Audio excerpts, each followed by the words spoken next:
Ce jour-là, je m'en souviendrai toute ma vie. Trop de jeunesse brisée, trop et trop jeune. J'étais en colère. Je crois que j'aurais eu un revolver, j'en tuais. En 1970, dans un établissement recevant du public, près de 150 morts, c'est énorme.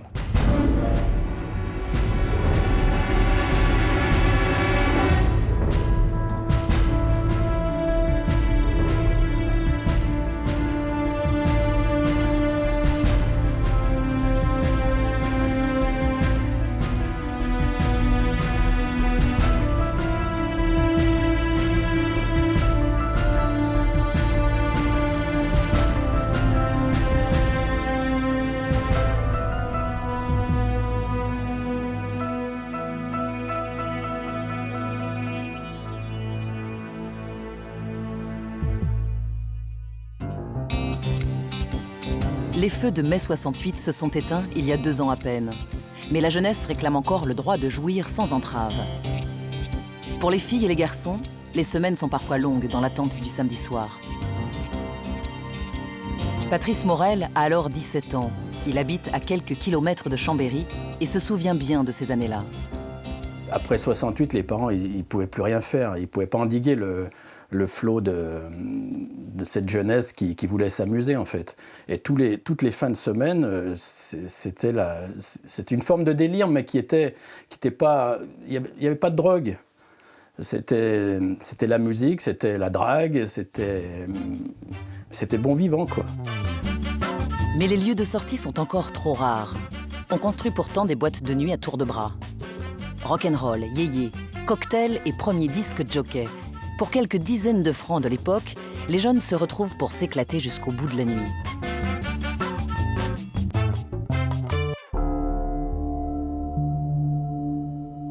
La région Rhône-Alpes ne déroge pas à la règle. Même le bourg de Saint-Laurent-du-Pont, 3500 habitants, aux portes de la Chartreuse, a son dancing. Ouvert en mars 1970, le 5-7 fait de plus en plus parler de lui. L'endroit est tendance pour Sally Bexin, un jeune grenoblois qui a alors 19 ans. Il faut dire que le 5-7 est une boîte dont on parlait qui était commencée à bien tourner. C'était une boîte que je ne connaissais pas du tout, donc j'avais envie de la connaître. Et bon, c'était l'opportunité d'y aller. Et puis nous, on aimait bien avec, il s'appelle Yves, il s'appelle toujours, je suppose, on aimait bien danser. Moi, j'allais au 5-7 tous les week-ends, tous les samedis, tous les dimanches. Et puis, c'était une petite famille, on se retrouvait en famille. À peine le temps de se déshabiller au vestiaire, que tout de suite, tout le monde était sur la piste de danse. On adorait ça et tous, c'est une époque où on était tous très heureux. Construit dans un hangar en bordure de forêt, le 5-7 est un lieu entièrement dédié à la jeunesse. 1000 mètres carrés ont été spécialement aménagés avec pistes de danse et bar. Un décor original. L'intérieur ressemble à une immense caverne avec à l'étage de petites alcôves blanches. Christian et Odile sont des habitués du 5-7. Christian est serveur tous les week-ends. Ils connaissent parfaitement l'endroit. On pouvait monter au premier étage par un escalier en colimaçon. Et bon, il y avait des petites niches à certains endroits. La cabine du disquaire était spéciale aussi, comme une petite une caverne, hein, ou des igloos, des petits igloos, des choses comme ça. Et on se sentait bien. C'était une boîte où, en même temps, il y avait une ambiance collective. Les gens dansaient en bas, et en même temps, en haut, il y avait des petits coins où on pouvait bécoter, dragouiller. Mais si le 5-7 est connu, il le doit aussi à sa programmation musicale. Le 5-7, c'était le lieu mythique de la région. C'était devenu très vite le lieu mythique de la région parce qu'il y avait toujours des groupes qui passaient, des groupes rock, plus ou moins bons d'ailleurs, mais souvent bons quand même. Et ça drainait toute la jeunesse de la région. Samedi 31 octobre 1970, le 5-7 accueille un groupe venu de Paris. Les Storms commencent à faire parler d'eux avec leur rock psychédélique tout droit inspiré des concerts de Woodstock. Ils entament une de leurs premières tournées. En cette veille de Toussaint, une jeunesse insouciante attend l'ouragan annoncé sur scène.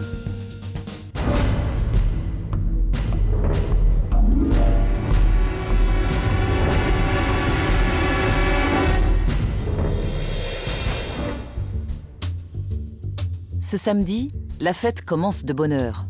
Dès 21h, des voitures de toute la région remplissent le parking. Pierre Montillot vient avec Marie-Josée, sa petite amie, qui découvre le 5-7 pour la première fois. Ce samedi-là, j'ai demandé à Marie-Josée, ma petite copine à l'époque, si elle voulait venir au 5-7. Et on est parti à 3 voitures. Le principal danger le week-end, c'est la route. De nombreux jeunes meurent dans des accidents de voiture. Par précaution, le 5-7 affrète des cars tous les vendredis et samedis soirs. Des centaines de jeunes, de 16 à 20 ans, peuvent ainsi se rendre à Saint-Laurent-du-Pont en toute sécurité. Georges en faisait partie. Mon fils, il aimait bien la musique. Et puis comme il avait entendu parler de ces musiciens, il voulait aller les voir. Et c'est un copain du Biolay qui y allait avec d'autres et qui l'a emmené.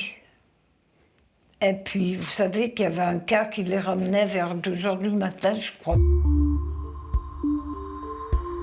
Ils sortaient, bien sûr, comme des jeunes, et on ne pouvait pas les empêcher. Hein. Mais c'était toujours ensemble, tous les deux, toujours ensemble. Il y avait un car qui les emmenait de Chambéry, donc bien tranquille, et le grand, il avait passé son permis de conduire, il m'a dit, je vais prendre la voiture. Ben, je dis, oui, mais tu sais, mon petit, pour le commerce, on en a besoin, et si jamais il y avait un problème, est-ce que j'aurais dû laisser la voiture? Il serait rentré plus tôt. Est-ce que si et si et si et si? Tous les week-ends, il se retrouvait avec ses copains et ma sœur jumelle, Corinne, elle aimait bien aussi danser, donc ils allaient au 5-7 tous les deux. Alors le samedi-dimanche, pour lui, c'était le grand chic. Pantalon pattes d'éléphant, le grand maxi manteau. Et le soir qu'il est parti au 5-7, je me souviens, j'avais un foulard qui correspondait bien à sa chemise. Il m'a emprunté mon foulard pour mettre avec sa chemise, parce que ça allait très bien.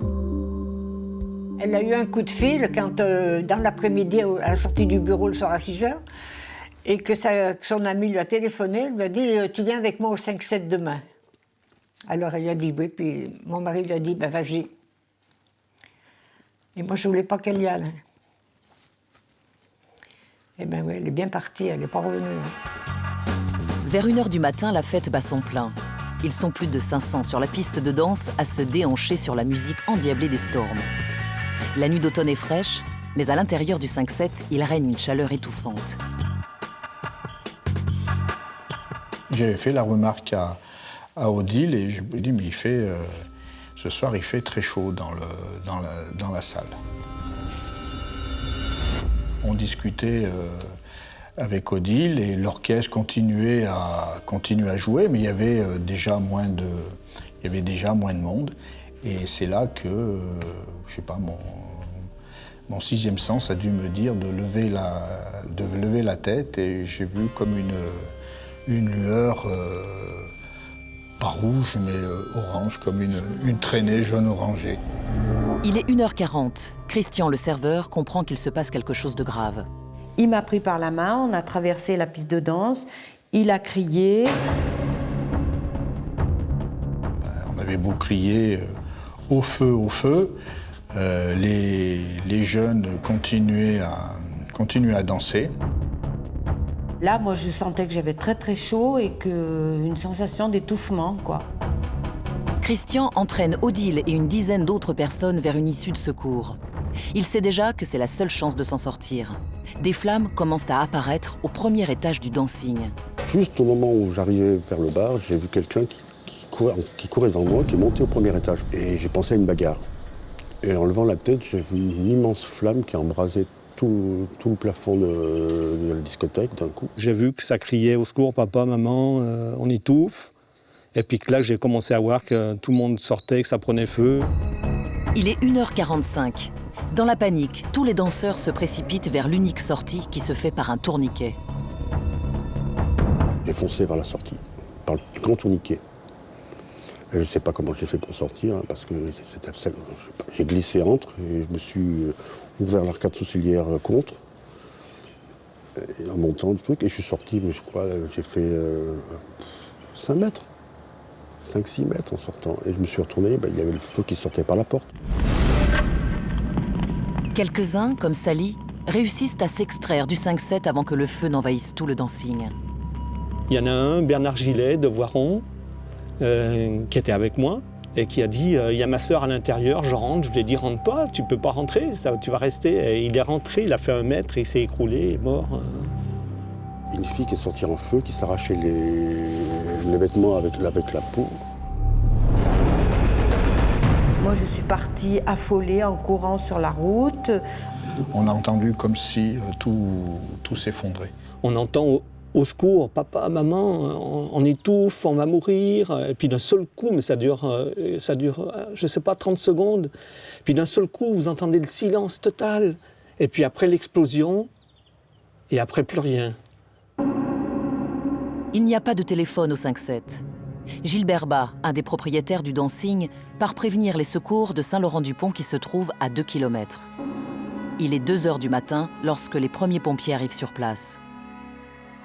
Les gendarmes après sont arrivés, les pompiers également, nous a demandé de rester sur place parce qu'ils voulaient certainement savoir, nous poser des questions et bon, savoir qui était vivant, où étaient les gens. Les pompiers bénévoles de Saint-Laurent-du-Pont sont vite épaulés par des professionnels venus de Grenoble et de Chambéry. L'embrasement est rapide. Les flammes ne durent que quelques minutes seulement. Le colonel Rivière, en charge du service départemental d'incendie et de secours de Haute-Savoie, connaît bien l'histoire des grands incendies. Malheureusement, les sapeurs-pompiers n'ont pu que prendre en compte quelques foyers qui restaient, traiter les blessés les plus graves qui avaient pu s'extraire, soit ils étaient rescapés indemnes, ou soit donc il faut les réconforter, les mettre à l'abri, ou soit traiter les grands brûlés et les évacuer au plus rapide sur les hôpitaux de l'époque, hôpitaux des grands brûlés. Quand avec les pompiers, on a ouvert les portes, mais c'était des piles de cadavres, des cadavres pendus sans tête, sans main, des corps tout brûlés, des petits corps comme ça. C'était terrible. Les pompiers, je sais que les pompiers n'arrivaient pas. Je me souviens des pompiers qui vomissaient, qui tombaient, qui prenaient des syncopes. C'était l'enfer. Je ne peux pas me mettre à la place des premiers sapeurs-pompiers qui sont arrivés. Je pense qu'ils n'ont pas forcément conscience qu'ils sont en train de vivre un drame national. À l'intérieur du 5-7, les pompiers découvrent un spectacle d'apocalypse. Le décor de cendres est laissé en l'état, tel une scène de crime, avant l'arrivée des premiers enquêteurs.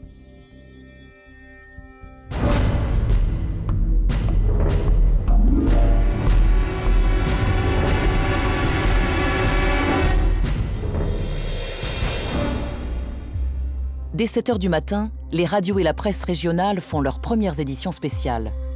En ce jour de Toussaint, de Grenoble à Lyon, la nouvelle fait l'effet d'une bombe. Vers 7h30, 8h, j'ai une furie qui rentre dans ma chambre, c'est ma mère. Elle pousse elle respire du coup, elle pousse un ouf de soulagement parce qu'elle vient d'entendre à la radio ce qui s'est passé, quoi. C'est un truc... il y a beaucoup de parents ont dû être comme ça. Le dimanche matin, nous étions au cimetière. Et on redescend du cimetière, j'ai ma nièce qui me dit « Attends, le 5-7 a brûlé ». Alors, nous sommes, un de mes neveux nous a monté à Saint-Laurent-du-Pont devant le 5-7. Et quand j'ai vu sa voiture, j'ai dit « Elle est décédée ».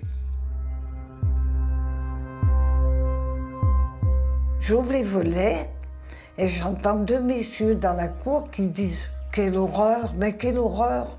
Tu sais ce qui s'est passé à Saint-Laurent-du-Pont? Alors il dit « Oh, c'est affreux ». Moi j'étais en train de déjeuner, j'habite au centre-ville et je déjeunais et j'entends qu'il y a eu une catastrophe au 5-7, un incendie au 5-7. Alors moi, je prends ma mobilette, je n'ai pas le temps d'attendre mon mari qui prenne la voiture, j'ai pris la mobilette, je suis montée. Puis ma sœur m'ouvrait pas trop la porte parce qu'elle n'était pas habillée. J'ai ouvert moi, il y avait quelque chose au 5-7. Alors c'est là qu'après, je leur ai dit ce qui s'était passé. Et puis bon, ma maman tombée dans les pommes parce que bien sûr, mon frère n'était pas rentré. Maman, mais ta grosse surprise. Hein. Je ne les avais pas entendus rentrer. M'étonnais. J'étais en pleurs et je savais que j'allais plus revoir mon frère et ma sœur, quoi. Il paraît que j'ai hurlé, toute la montée m'a entendu.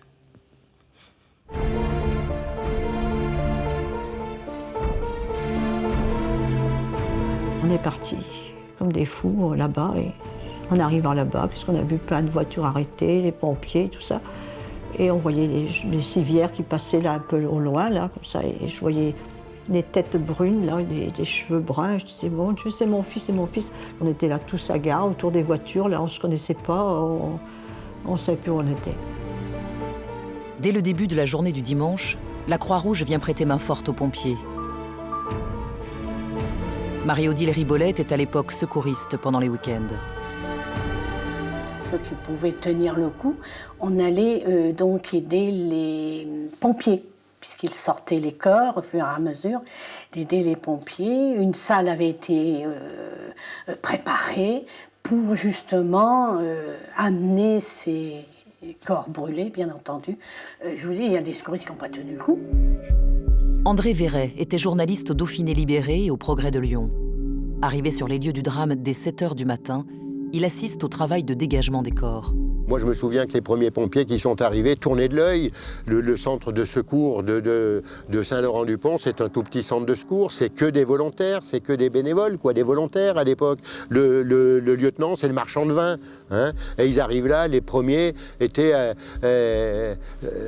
trouvaient mal, quoi, quand ils arrivaient devant ce tas de corps. Vers midi, un jeune sapeur-pompier s'entretient avec son chef. Mon lieutenant, nous venons de sortir le 50e corps et le tas n'a pas bougé. Tout au long de la journée, le bilan ne cesse de s'alourdir. 50, 80, 142 corps sont finalement retrouvés carbonisés. Parmi eux, tous les musiciens des Storms. 4 victimes succombent à leurs blessures à l'hôpital. Un lourd travail d'identification commence. Les recherches ADN n'existent pas encore et pour les parents, l'attente va être longue. Chacun cherche une trace de son enfant. Il y avait une grande table où des objets étaient là, il fallait, avec des numéros, naturellement, qui correspondaient au corps retrouvé. Alors là, on a retrouvé 2 chaussures, les 2 montres de mon fils, des enfants. D'après mon mari, les pompiers du 5-7 l'auraient retrouvé à ses papiers. Parce qu'il n'avait ni montre ni rien. Vous voyez, j'ai rien trouvé de lui, rien. Mais alors rien. Un morceau de sa chemise, qui était en coton, qui était jaune, ouais. Avec un col Mao. Vous voyez comme c'était. Puis ses bagues aussi, il avait cette bague. C'est 20 ans qu'il a eu, oui. 18, 20 ans. 20 ans. Je sais pas, il était gravé du coup, je crois pas son nom. Ah si, il y avait son nom, JM. Il y avait JM. Oh, ça a tout fondu, rien. Ah ben sa médaille, c'était tout noir, hein, c'était tout... Sa gourmette aussi, mais je l'ai perdu, ma foi. Je ne l'ai pas retrouvée. C'est important d'avoir trouvé des affaires de mon frère, parce que d'abord, on sait que c'est mon frère, déjà. Oui, c'est lui, parce on qu'il sait que c'est lui, voilà. C'est quand même que c'est notre frère qu'on a pleuré, qu'on pleure notre frère, que c'est notre frère qui est là, quoi. Parce que moi, pour les parents des 2 filles du Saule, là, c'est difficile de pleurer quand vous pleurez, vous avez perdu vos enfants, mais vous n'avez rien pour dire de concret, je ne sais pas comment expliquer, c'est vrai, vous pleurez sur du vide, quoi, je veux dire. Le gymnase de Saint-Laurent-du-Pont est transformé en chapelle ardente. Les familles y défilent, les unes après les autres, pour un dernier adieu à un fils, une fille, un frère ou une sœur disparue. Pour moi, ça a été dur, le premier jour. Mais le jour de la chapelle ardente, pour moi, ça a été plus dur parce que de voir les familles dans l'état où elles étaient. Leur regard était sur ce cercueil. Et je me souviens, le parent, le père et la mère, qui fixaient le cercueil, qui disaient « dire que mon enfant est là, il est mort ». Je me souviens du mot qu'ils avaient dit « carbonisé ». Pour notre maman, c'était terrible. Elle a perdu connaissance. Après, ils ont été plusieurs mamans à être hospitalisées. Parce qu'avant, il n'y avait pas des équipes de psychologues comme maintenant, quoi, qui soutiennent les familles, quoi. Aucune aide psychologique ou aucune aide, je sais pas, rien du tout. Je ne buvais plus du thé, je ne voulais plus manger. Alors je gardais l'assiette sur la table, son assiette, puis mon mari, un jour, il avait commencé à enlever le verre, après il a enlevé les fourchettes. Puis il me dit, ça te sert à quoi? Tu es plus malheureuse que... Je croyais qu'il allait rentrer. Le 3 novembre, une cérémonie œcuménique se tient dans le gymnase. Un hommage émouvant est rendu aux 146 morts. De nombreux proches des victimes perdent connaissance pendant les éloges funèbres. Le président Pompidou envoie sur place son ministre du Travail, Joseph Fontanet, également élu de la région. Que les familles trouvent dans ce message l'expression de mes pensées affectueuses et de ma tristesse. L'incendie du 5-7 fait la une de la presse étrangère. À Saint-Laurent-du-Pont, les journalistes affluent. François Caviglioli était alors l'envoyé spécial de Paris Match. Alors interviewer les familles, c'est pas de la tarte. Parce que ce sont des gens qui sont dévastés, en proie souvent à une douleur folle. Et moi j'ai un boulot à faire. C'est peut-être de l'info, mais enfin c'est pas reluisant du tout. Parce que je vais exploiter leur douleur pour la donner en spectacle.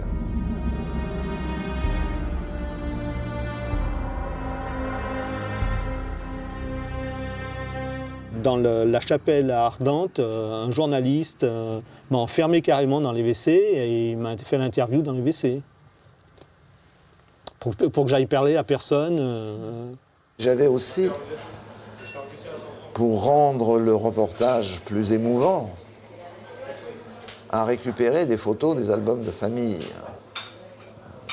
Des photos de jardin d'enfants, de maternelle. Et ça c'est dur. C'est dur surtout quand il faut les voler. Parce qu'on a fait ça. La France a les yeux rivés sur les morts de Saint-Laurent-du-Pont et pleure sa jeunesse emportée. Mais 8 jours après le drame, un autre événement va occuper le devant de la scène. Le général de Gaulle meurt le 9 novembre 1970. Harakiri affiche un titre volontairement provocateur. Balle tragique à Colombey, un mort. Pour avoir osé se moquer de la mort de Gaulle, l'hebdomadaire est aussitôt interdit. Une semaine à peine après le drame du 5-7, l'enterrement du Grand Charles fait passer au second plan les 146 morts disparus dans l'incendie du Dancing. La chercheuse Gaëlle Clavandier a longtemps travaillé sur la sociologie des catastrophes et notamment sur le 5-7.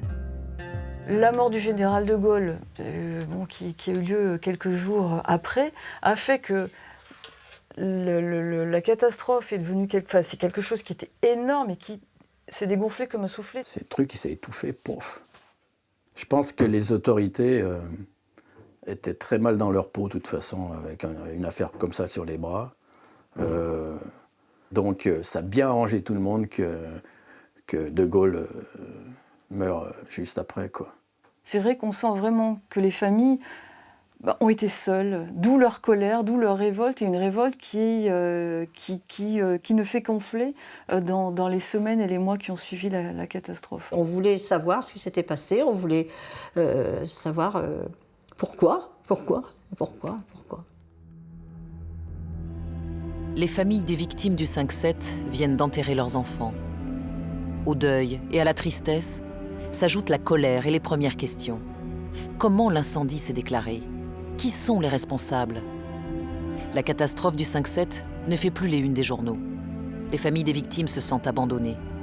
Plusieurs d'entre elles décident de créer une association pour mettre l'enquête sous pression. Elles veulent un procès exemplaire.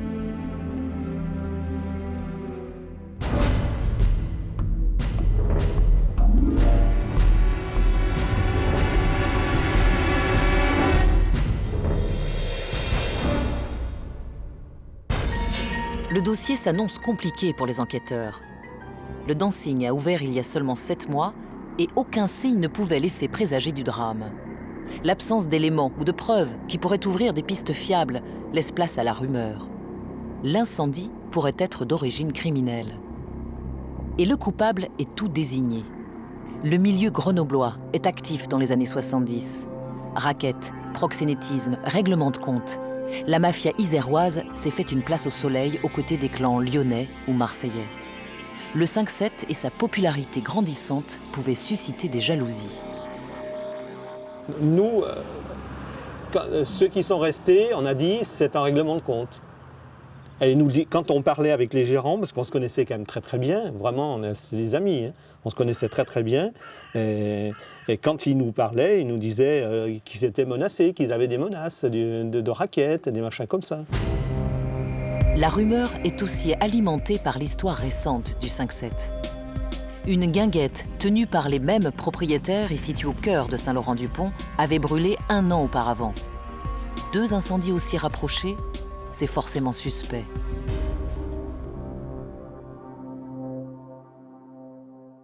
Beaucoup de choses ont couru, des interventions extérieures, une vengeance, un racket, des noms ont été suggérés. Nous n'avons rien eu. Nous n'avons pas eu ce petit fil qui permet, lorsqu'on le tire, de découvrir peu à peu qu'il y a quelque chose de pas catholique qui s'est passé. On n'a rien trouvé de saisissant. Quelqu'un qui veut mettre le feu pour du racket, pour une question de racket, pour une question, je ne sais pas, pour une question de concurrence, il ne va pas le faire quand il y a encore des gens. Il va mettre le feu à 4 h du matin, 5 h du matin, quand il n'y a personne. Il ne peut pas prendre ce risque. Même si c'est un abominable truand, quoi. La thèse d'un racket qui aurait mal tourné, l'association des familles de victimes ne peut y croire. Je crois que d'un point de vue des familles, de toute façon, l'attentat n'était pas possible, puisque ça réveillait de vieilles images, qui sont des images en lien avec la prostitution, la sexualité, qui sont des images en lien avec la mafia, le racket. Or, ce sont des enfants qui sont décédés, des jeunes qui n'avaient strictement rien à voir avec la prostitution et strictement rien à voir avec le milieu de la mafia. La rumeur court, mais elle n'empêche pas le juge grenoblois Viossa de poursuivre son travail d'instruction. Les familles de l'association des victimes font appel à un avocat lyonnais, Maître Soulier. Mais les familles, elles veulent savoir, mais elles ne demandent pas la peau de quelqu'un. Elles disent « punissez les coupables », mais dans l'incapacité de les déterminer, de dire c'est celui-ci ou c'est celui-là. Elles sont là dans l'attente, dans l'expectative. Je n'ai pas le souvenir, un instant, qu'une pression ait été exercée sur nous au point de dire « si vous ne ramenez pas le scalp de celui-là, alors vous aurez failli à votre mission ». Pas du tout. Pour tenter de comprendre comment le feu a pris et pourquoi il s'est développé aussi vite, 3 experts judiciaires sont nommés. La première question est essentielle. Quelle est l'origine de l'incendie ? On ne peut pas évoquer un drame où il y a eu près de 150 morts sans évoquer d'erreur. La fatalité n'existe pas dans ce cas précis. Cet incendie a eu pour origine, selon l'enquête, une installation de chauffage. Produire du chauffage, c'est produire de la chaleur. Donc la chaleur, jusqu'à présent, ça enflamme des matériaux. Donc il suffit qu'il y ait eu un échauffement des matériaux, les matériaux mal isolés, pour enflammer des matériaux à proximité, tout simplement. Hein. Il n'y a pas besoin d'une flamme pour produire un feu. Il suffit de la chaleur qui se communique par contact ou par convection à des matériaux facilement inflammables. Les rescapés sont tous formels. Le feu s'est déclaré à l'étage, au niveau des petites alcôves blanches, derrière lesquelles passent les gaines de chauffage. Construites en mousse de polyuréthane, une sorte de matière plastique utilisée depuis peu dans les constructions, les alcôves blanches du dancing, qui faisaient son originalité, vont entraîner sa perte. Selon les expertises de l'époque, le polyuréthane utilisé n'était pas ignifugé. Une simple étincelle transforme ainsi le dancing en un immense brasier. Directrice d'un laboratoire de recherche et d'expertise sur le feu et l'environnement, Armelle Muller connaît bien les effets du feu sur ce type de matériaux. Alors, donc, nous avons donc à gauche un échantillon de mousse non ignifugée et puis donc à droite un échantillon de mousse ignifugée. Donc l'inifugation, aujourd'hui les matières plastiques ont fait de grands progrès, permet effectivement de rendre ces matières moins sensibles à une petite source d'inflammation. Donc on voit déjà que l'échantillon de gauche s'enflamme beaucoup plus rapidement, qu'il génère des gouttelettes de matière enflammée de nature à propager bien évidemment un incendie en partie basse des locaux. En raison de la propagation rapide de ce polyuréthane non ignifugé, effectivement en une dizaine de minutes, une quinzaine de minutes, on peut avoir un embrasement généralisé. Et ensuite ce produit va dégager des gaz particulièrement toxiques.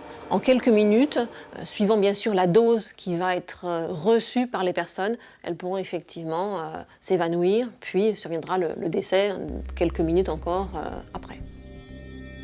Malgré la vitesse de propagation des flammes, la grande majorité des jeunes auraient dû avoir le temps de sortir. Mais il faut franchir un tourniquet en métal de 2 mètres de haut, au pied duquel les pompiers vont retrouver plus de 80 corps calcinés. Le système du tourniquet fait que ça tourne que dans un sens. Et quand les gens veulent sortir, eh bien, si tous avaient poussé dans le même sens, peut-être que quelques-uns auraient pu sortir, mais malheureusement, devant le tourniquet, il y en a qui poussent dans un sens et les autres dans l'autre sens. Personne n'a pu sortir. Le tourniquet était bloqué par les victimes elles-mêmes. Et voilà comment il y a autant de monde. Et voilà comment sur 146 morts, on en trouve 140, on en trouve plus de 100 autour des tourniquets. Et puis après, il y avait cette fâcheuse manie que pouvaient avoir un certain nombre d'exploitants de fermer les issues de secours à clé, ou de les verrouiller par un système ou par un autre, pour éviter la resquille. Ils avaient même mis des voitures derrière les portes pour pas qu'ils sortent, tellement qu'ils avaient peur de la resquille. Pourquoi ils ont tout fermé à clé? C'est ça que je leur en veux affreux. Et ce portique aussi, ce portillon-là, vous l'avez vu? Enfin, est-ce que c'est quelqu'un qui a fabriqué ça? Vous vous rendez compte? L'artisan qui a fait ça, je sais pas, l'artisan, je sais pas qui a fait ça, mais c'est impensable.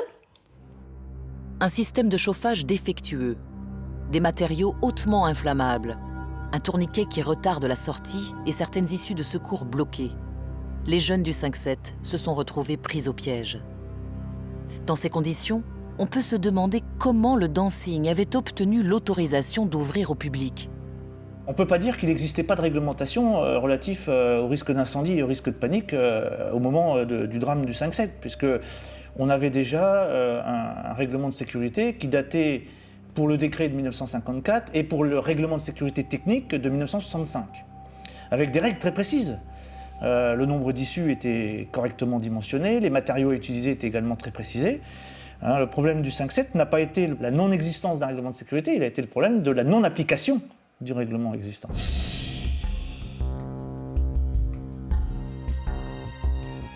L'enquête met à jour des responsabilités dans la délivrance de certains documents administratifs. Le maire de Saint-Laurent-du-Pont et le secrétaire général de la préfecture de l'Isère sont suspendus avant même le début du procès. La construction du dancing, le montage du système de chauffage, l'utilisation de certains matériaux et les autorisations d'ouverture, voici les causes de cette catastrophe. La thèse de l'acte criminel vole en éclats, mais la rumeur, elle, court toujours. Moi, j'ai jamais cru à ça. Et pour moi, c'était une manière en quelque sorte, de sauver l'honneur de l'espèce humaine. On aurait préféré que ça soit un crime, mais pas ça, pas cette négligence, pas cette âpreté au gain. 1 an après le drame, l'enquête est terminée. Avant l'ouverture du procès, les familles n'attendent qu'une seule chose, que les responsables soient punis.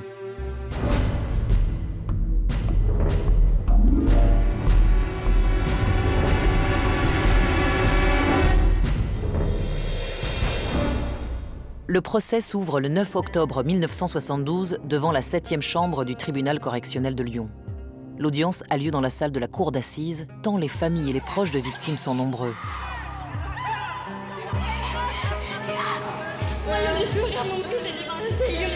Sur le banc des accusés, ils sont 5 seulement à répondre au chef d'inculpation d'homicide et de blessures involontaires ayant entraîné la mort. 146 morts. Sur les 3 propriétaires du 5-7, un seul survivant, Gilles Berbat, se retrouve devant la justice. À ses côtés, les Winfl, père et fils, chauffagistes. Pierre Perrin, le maire de Saint-Laurent-du-Pont. Et Alfred Moskowitz, PDG de la société qui a fourni le polyuréthane.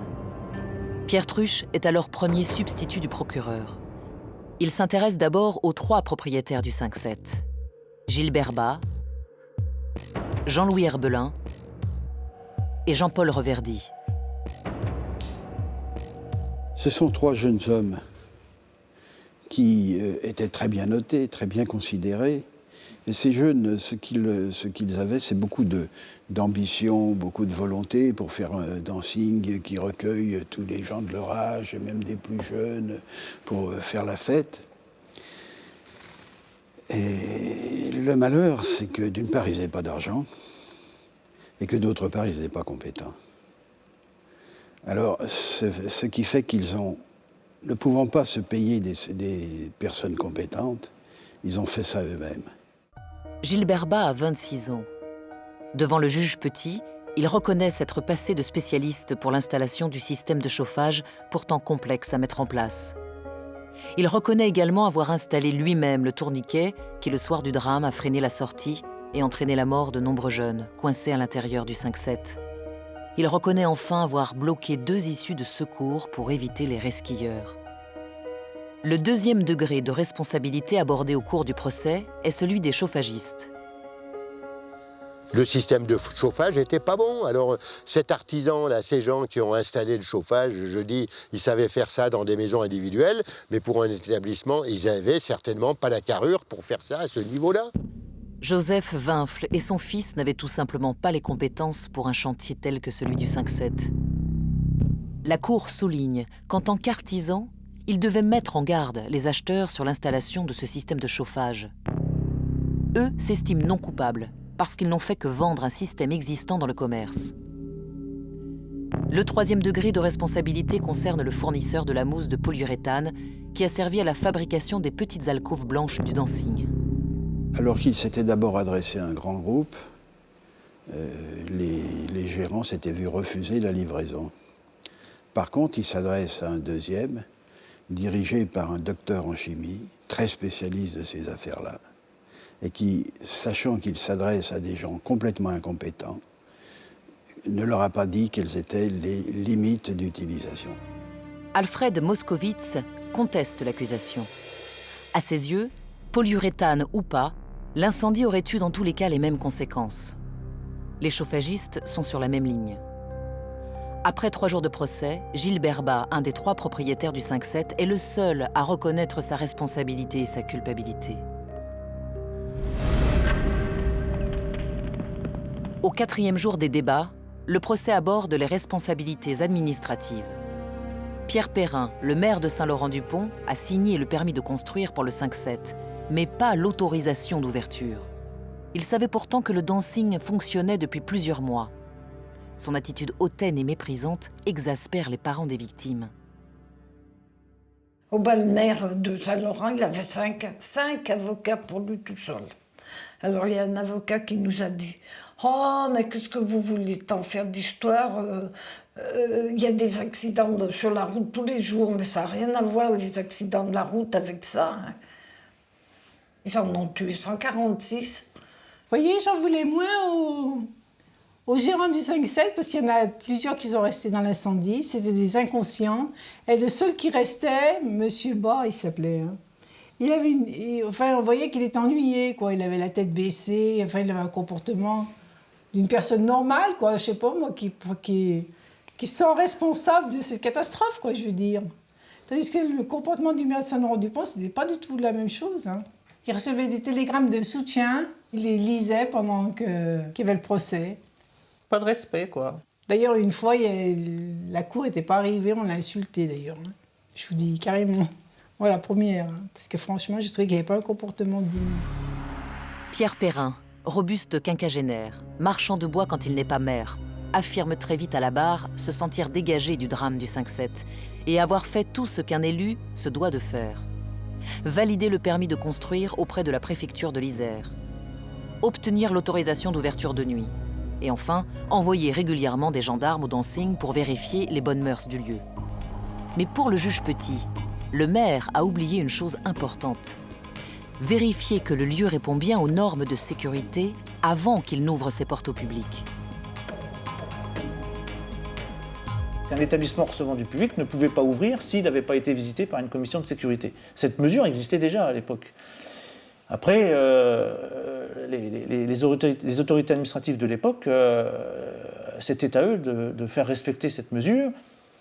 Ils ne l'ont pas fait pour les raisons qui leur appartiennent.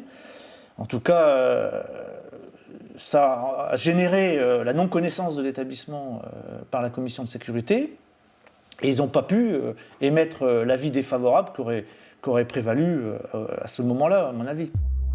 Pour le juge Petit, si la commission de sécurité n'est pas passée au 5-7, c'est parce que Pierre Perrin n'a pas signalé l'ouverture du dancing à la préfecture.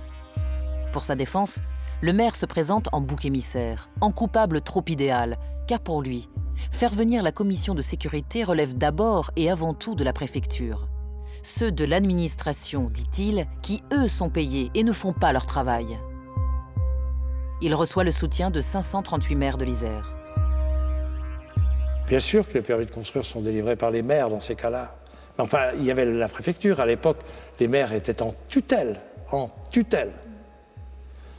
Et Jacques Isorni n'aura de cesse de demander la mise en cause du préfet de l'Isère. La puissance de l'administration est telle à l'époque qu'on écartera toute objection de ce genre.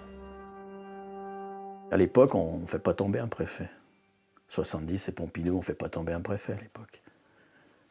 Aujourd'hui, le préfet, il saute pour un truc pareil. Le tribunal rejette toute inculpation du préfet dans l'affaire. À ses yeux, il n'était tout simplement pas au courant de l'ouverture du dancing.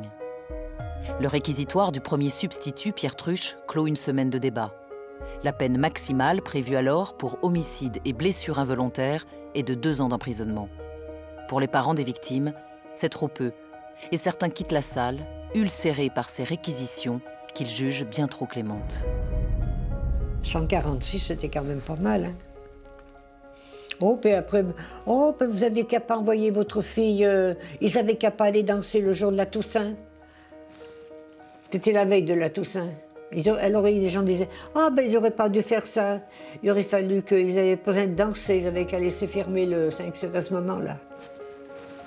Je suis allée à toutes les séances de procès, je suis allée, effectivement, les enfants, ils étaient jeunes, il ne fallait pas les laisser sortir si jeunes. Oui, mais les enfants, comme si c'était de notre faute, bientôt. 20 novembre 1972. La Cour rend son verdict dans l'affaire du 5-7. Pour Gilles Berbat, le propriétaire, 2 ans de prison avec sursis. Pour les chauffagistes, 13 mois et 15 mois avec sursis. Pour celui qui a fourni le polyuréthane, 10 mois avec sursis. Pour le maire de Saint-Laurent-du-Pont, 10 mois avec sursis. Les familles des victimes recevront 100 000 francs d'indemnité pour préjudice moral, 15 000 €. C'est le prix d'un jeune mort un samedi soir sur une piste de danse. Pour les familles des victimes, ils considéraient que c'était une affaire criminelle, qu'ils devaient être punis très sévèrement. Mais c'est pas possible, c'était des homicides et blessures involontaires, avec un maximum de 2 ans d'emprisonnement. L'incompréhension est totale. Ils ont tué mon fils, ils ont tué ma fille. Et quand on tue quelqu'un, 18 mois, 2 ans avec sursis, c'est pas cher payé. Moralement, voilà.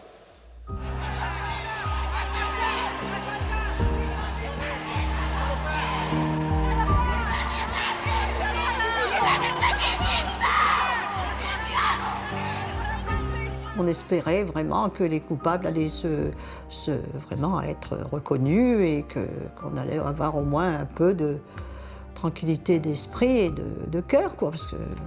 Et puis alors, vu le résultat alors là, ça nous a anéantis complètement. Hein. Complètement anéantis. J'étais en colère. Je crois que j'aurais eu un revolver, j'en tuais. J'aurais été en prison, bah tant pis. Hein. Vous savez, c'est affreux. J'appelle pas ça un procès, moi. J'appelle ça un arrangement, peut-être, je sais pas. Je sais pas comment on appelle ça. La Cour d'appel de Lyon confirme les peines de première instance, assorties d'une peine de prison ferme de 6 mois pour Gilbert Bas, le propriétaire du 5-7. Je crois qu'il y avait la volonté inconsciente de clore l'affaire. De clore l'affaire, c'est-à-dire qu'il n'y ait pas de retour, qu'on n'ait plus à s'occuper ni des accusés ni des victimes, que ça soit fini. On voulait mettre le couvercle, quoi.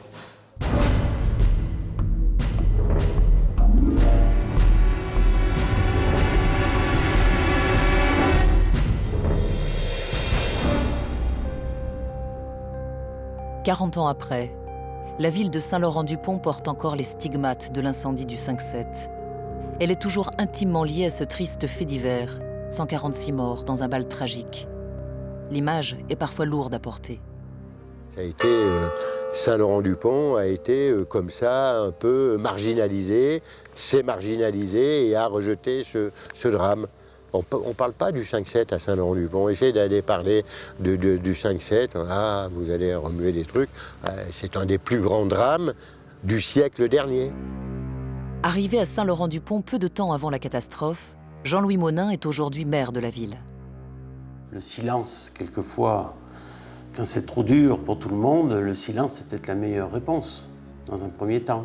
Puis après, il faut reprendre vie, revoir autre chose, mais tout doucement, parce que c'est très lourd à supporter. Et puis, dans l'esprit de chaque famille, eh bien, il y a d'abord les familles qui étaient touchées, hein, donc c'est très dur. Et puis, en fait, cette catastrophe, elle ne peut pas faire autrement que marquer tout le monde. Saint-Laurent-du-Pont, ça sonne pour moi dans mon cœur comme un glas, vous voyez. Oui, oui. Ce mot Saint-Laurent-du-Pont, pour moi, c'est terrible. Hein. Ah ben, nous, c'est vraiment une ville, pas une ville maudite, mais presque. Si la ville cherche à gommer ce passé douloureux, les familles de victimes, elles, ne peuvent se résoudre à l'oublier. Sur le lieu de la catastrophe, elles décident même de construire un monument à la mémoire de leurs enfants. Un travail de longue haleine. Il faut racheter le terrain et faire venir les bulldozers pour déblayer les ruines du 5-7. Ce n'est qu'en 1976, 6 ans après le drame, qu'un mémorial voit le jour. Chacun peut ainsi venir s'y recueillir, comme Odette Delvaux et sa fille Marie-Hélène.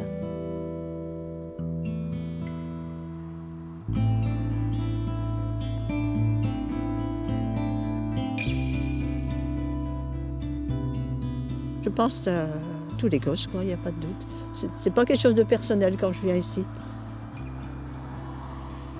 Hein, je sais pas ce que tu ressens aussi, toi aussi.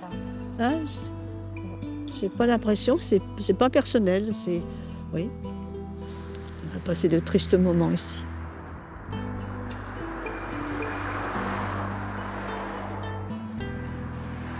On se rend bien compte qu'on n'est pas simplement sur une mémoire commémorative, apaisée, qui fait son chemin et qui petit à petit va s'éteindre. Là, on sent une mémoire qui est une mémoire vive et qui est encore une mémoire pleine de colère, pleine de ressentiments.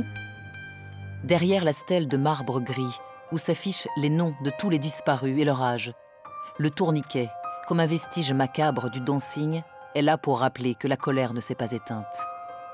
Sur la plaque, les 2 propriétaires morts dans l'incendie ne sont pas mentionnés. Pour les familles de victimes, seul compte la mort de leurs 144 enfants. 40 ans après, un sentiment de justice mal rendue, des responsabilités non assumées. La douleur est toujours présente, à fleur de peau, portée par des jeunes qui n'étaient pas nés au moment du drame, comme Didier Sylvestre, petit-fils d'Irène. Il y a beaucoup de gens qui disent que le chagrin s'estompe, qu'on arrive à oublier.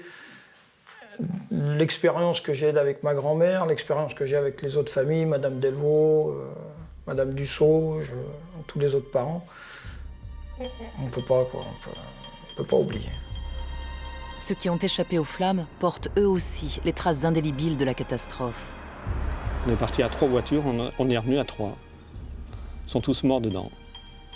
Et Marie-Josée, je m'en mords les doigts vraiment, même encore maintenant. Même plus maintenant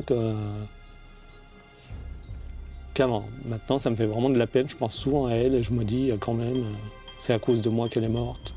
Moi, c'est vrai que j'ai eu la chance d'avoir la vie sauve par Christian, parce que j'aurais peut-être fait comme les autres, hein, je serais peut-être sortie du côté du tourniquet. Le fait de se sentir vivant alors qu'il y a tant de gens qui sont morts, vous posez une question principale. Pourquoi suis-je vivant? C'est la seule question. Pourquoi les autres et pas moi? L'incendie du 5-7 restera le plus meurtrier de ces 50 dernières années. Mais l'histoire retiendra aussi qu'après les 146 morts du dancing de Saint-Laurent-du-Pont, plus rien ne sera comme avant. Plus de 1000 boîtes de nuit ferment dans les mois qui suivent. Le contrôle des lieux recevant du public est renforcé par plusieurs décrets pour que plus jamais un pareil drame ne puisse se reproduire. 40 ans après, chaque 1er novembre, les familles continuent à se recueillir pour honorer la mémoire de leurs morts. C'est pour eux qu'on le fait, c'est pour eux. Qu'on les oublie pas, il ne faut pas penser qu'il faut pas qu'ils pensent qu'on les oublie, hein. Non, non, non. Ça, il ne faut pas y compter, ça. D'abord, c'est eux qui nous tiennent, hein. C'est eux.